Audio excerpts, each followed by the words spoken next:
Hello बच्चों, कैसे हो आप लोग। चलिए तो आज अपन लोग देखते हैं पीएपी 2.35 का क्वेश्चन नंबर फर्स्ट। ठीक है ना।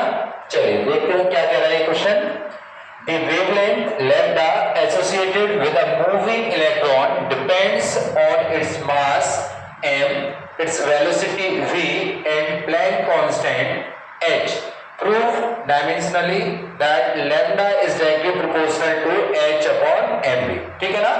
तो ज्यादा परेशान होने की जरूरत नहीं है, इसमें सीधा अपन लोग इतने सारे क्वेश्चन कर चुके हैं यूनिट एंड मेजरमेंट के कि समझ में आ गया होगा कि क्या करना होता है क्वेश्चन। ठीक है ना। तो सबसे पहले अपन लोग ये देखेंगे कि डिपेंडेंसी किस किस चीज पर है। ठीक है ना। और किसकी है ये देखिए, डिपेंड किस किस पर है, mass m, velocity v and Planck constant. ठीक है ना।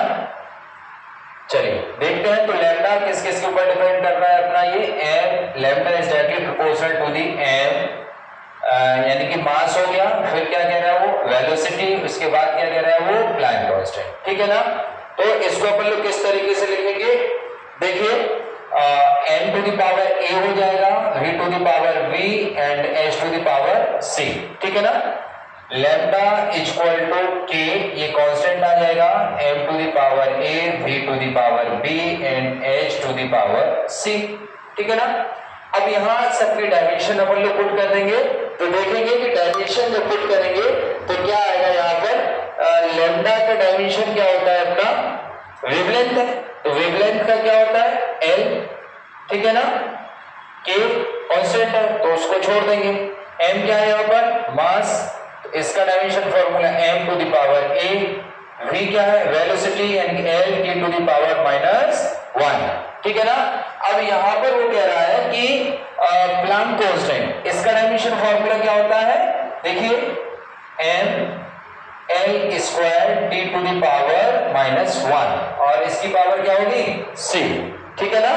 चलिए अब अपन लोग क्या करेंगे, इसको एक ही फॉर्म में कन्वर्ट करके लिख लेंगे। कैसे, देखिए l ये क्या हो जाएगा m to the power a plus c and l to the power b plus 2c and t to the power -b minus c। ठीक है ना। इक्वेटिंग दी पावर्स, पावर का कंपैरिजन करेंगे यहाँ तो देखिए क्या हो जाएगा, a plus c equal to 0 and b plus 2c equal to 1 and minus b minus c equal to 0। ठीक है ना। तो देखिए यहां से a इक्वल टू क्या हो जाएगा, -c, लिख सकते हैं इसको ऐसा। ठीक है ना। और यहां से -b इक्वल टू c यानी कि b इक्वल टू -c। ठीक है ना। अब यहां से देखिए इसकी वैल्यू पुट कर देते हैं यहाँ पर तो क्या हो जाएगा ये -c plus 2c equal to 1। ठीक है ना। तो ये क्या बचेगा, c इक्वल टू 1। ठीक है ना। चलिए देखते हैं क्या करना है बीच में। अब a b c इन सब की वैल्यू अपन लोग पुट कर देंगे। ठीक है ना। तो जैसे ही वैल्यू पुट करेंगे देखिए जब c की वैल्यू कितनी आ गई है अपनी 1 तो v की वैल्यू कितनी हो जाएगी यहाँ से -1 और a की भी वैल्यू क्या हो जाएगी -1। ठीक है ना। यहाँ देखिए इसे वैल्यू पुट कर देंगे तो क्या होगा, lambda equal to k m to the power -1 and v to the power -1 and h। ठीक है ना।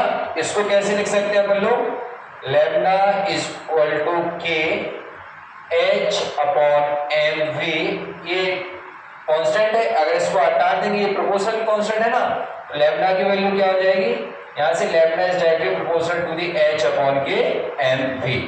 देखिए यही प्रूफ करना था अपन लोगों को। ठीक है ना। यही प्रूफ करना था, ये आपका आंसर हो जाएगा प्रूफ। ठीक है ना।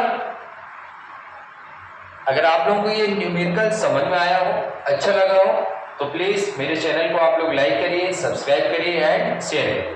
Thank you.